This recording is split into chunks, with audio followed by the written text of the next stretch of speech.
നമസ്കാരം. പ്രധാന വാർത്തകൾ.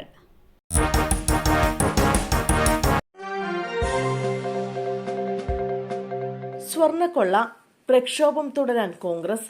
ശബരിമല സ്വർണ്ണക്കൊള്ളയുമായി ബന്ധപ്പെട്ട വലിയ രീതിയിലുള്ള പ്രക്ഷോഭത്തിലേക്ക് പോകാൻ UDF. ഇന്ന് നടന്ന രാഷ്ട്രീയകാര്യ സമിതി യോഗത്തിലാണ് തീരുമാനം. തദ്ദേശ തെരഞ്ഞെടുപ്പ് മുന്നിൽ കണ്ടുകൊണ്ടാണ് ഈ തീരുമാനം. വിശ്വാസികളെ വഞ്ചിച്ച വിഷയത്തിൽ തുടർ സമരങ്ങൾ ആവിഷ്കരിക്കും. BJP നിലപാടും തുറന്നുകാട്ടാൻ യോഗത്തിൽ തീരുമാനമായി. CPM-ഉമായുള്ള ധാരണയാണ് BJPയെ സമരത്തിൽ നിന്ന് പിറകോട്ട് വലിക്കുന്നതെന്ന് പ്രചാരണ വിഷയമാക്കിയാക്കും തുടർ പ്രക്ഷോഭങ്ങൾ കോൺഗ്രസ് നടത്തുക.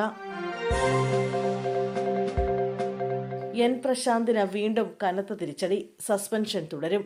Doctor A. ജയതിലകിനെതിരെ ആരോപണമുന്നയിച്ചതിന്റെ പേരിൽ സർവീസിൽ നിന്ന് സസ്പെൻഡ് ചെയ്ത IAS ഉദ്യോഗസ്ഥൻ N. പ്രശാന്തിന്റെ സസ്പെൻഷൻ വീണ്ടും നീട്ടി.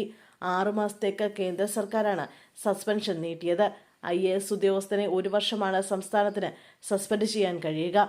N. പ്രശാന്തിനെതിരെ വകുപ്പ് തല അന്വേഷണം തുടരുന്നതിനാൽ സസ്പെൻഷൻ നീട്ടണമെന്ന് സംസ്ഥാന സർക്കാർ കേന്ദ്രത്തോട് ആവശ്യപ്പെട്ടിരുന്നു.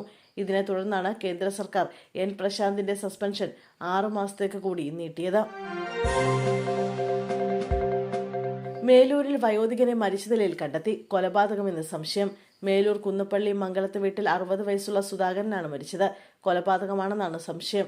ഇന്ന് രാവിലെ മുതൽ സുധാകരനും സുഹൃത്തുക്കളും ചേർന്ന് വീടിന്റെ വരാന്തയിലിരുന്ന് മദ്യപിച്ചിരുന്നു. സുഹൃത്ത് രാജപ്പന്റെ വീടിന്റെ വരാന്തയിലാണ് മൃതദേഹം കണ്ടെത്തിയത്. രാജപ്പന്റെ മകനാണ് മൃതദേഹം കണ്ട് നാട്ടുകാരെ വിവരമറിയിച്ചത്. പോലീസ് സ്ഥലത്തെത്തി പരിശോധന നടത്തി. സുധാകരന്റെ കഴുത്തിൽ ആഴത്തിലുള്ള മുറിവുള്ളതായി കണ്ടെത്തി. സംഭവത്തിൽ അന്വേഷണം നടക്കുകയാണ്.